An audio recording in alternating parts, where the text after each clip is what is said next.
Hello everyone, this is Nicole with Canterbury Card Designs here for Cat Scrappiness today. Today I'm going to be showing you how to make this card. This card is watercolored and I'm using the Fork Farm Quokka stamp set and die set.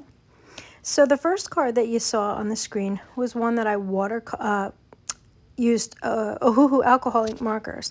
But I thought it would be kind of fun to watercolor this. So first thing I did was I took a piece of 140-pound cold pressed watercolor paper, and I think this is Strathmore watercolor paper, and I stamped the image, and then I embossed it with black embossing ink. And then I decided to get to work watercoloring it here. You can use any watercolors that you might have on hand. It doesn't have to be anything fancy. And these are some watercolor brushes that I just grabbed off of Amazon. So you'll notice that this image that I'm watercoloring now will match the same one that I did with the alcohol ink markers. I just like the way it turned out so much that I decided, well, let me try to watercolor it. So I've sped this up a little bit for you. So you see I did the dress red, the collar black, just like in the first card. And then I'm going to do the overalls denim color blue, and then I'm going to do the jacket black. And I will link below to all of the supplies I've used. If you're enjoying this content, really appreciate you hitting the like and the subscribe button. Make sure you turn the notification on so that you get notified of any new videos that come out. And this stamp and die set is available in the Cat Scrappiness shop over at katscrappiness.com. So now I'm going to start watercoloring the bodies of the quokkas. And I'm just applying a medium brown here, and then I'm going to go back in and darken up some areas and lighten up some areas on the face. So I'm going to put a little bit of shading in, but then also a little bit of highlights too. And I just think this is so fun, the way I did this, you know, one with alcohol ink markers and one with watercolor paints. Very similar, but also kind of different.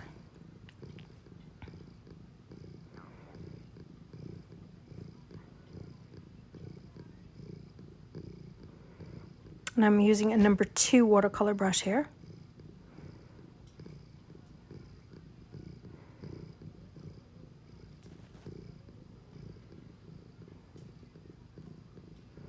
You don't have to worry too much if you get a little splatter on the outside, because again, I'm going to die cut this when I'm all done.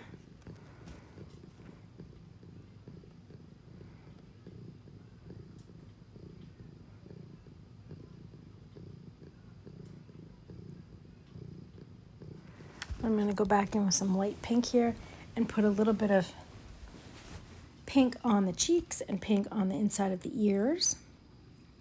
And then I'm just touching the white blouse and the white shirt that is on the quokka, just with a little bit of gray, just to give a little bit of a highlight. I'm going to go back in here and do the hands. Now I'm going to hit the sky, and I'm going to do the sky. I'm trying to make it as transparent as I can, but I also want it to be, you know, a little darker in some places to give a little bit of shading.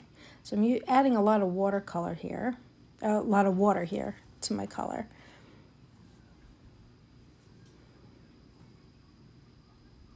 So like I said, you don't really need any fancy watercolors. You could even do this with distress reinkers if you have them.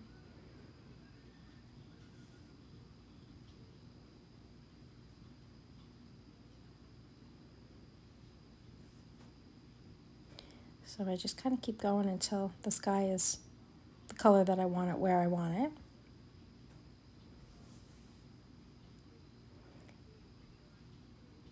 Now I'm going to go back in. I'm going to go a shade darker with the brown for the frame, just so it's a little bit of a contrast from the color of the actual quokkas. And then I'm going to go back in and do some highlights. You see, I turn my paper a lot. I just find that easier for me, so that I turn it and as I paint, so that I'm not dragging my hand back over something that I've already painted. Dries pretty quickly. You can also heat set this, you know, hit this with your heat tool if you want to as well. But I'm trying to blend a little bit of the colors, which is why I don't do that right away. Now I'm going to go back in with a little bit of a lighter color, almost kind of like a mustardy yellow color, and just do some highlights on the frame there.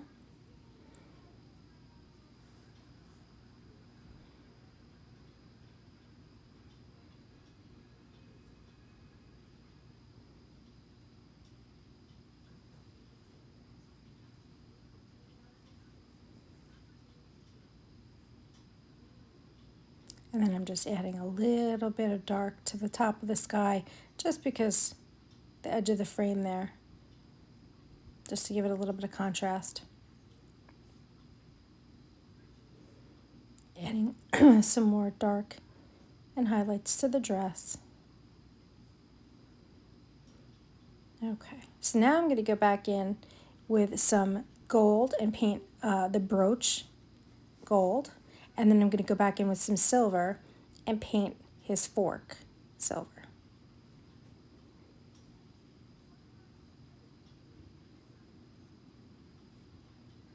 And this is so easy because the embossing just kind of makes nice little wells, so it's pretty easy to not mess up, get your paint to bleed into another area like that. So I'm going to hit this with my heat tool and dry it completely before I die cut it. Before I die cut it, I'm going to add a few little details. So I'm going to add the pattern to her dress. And I did this by just making 5 little dots with a number 10 Jelly Roll pen in white.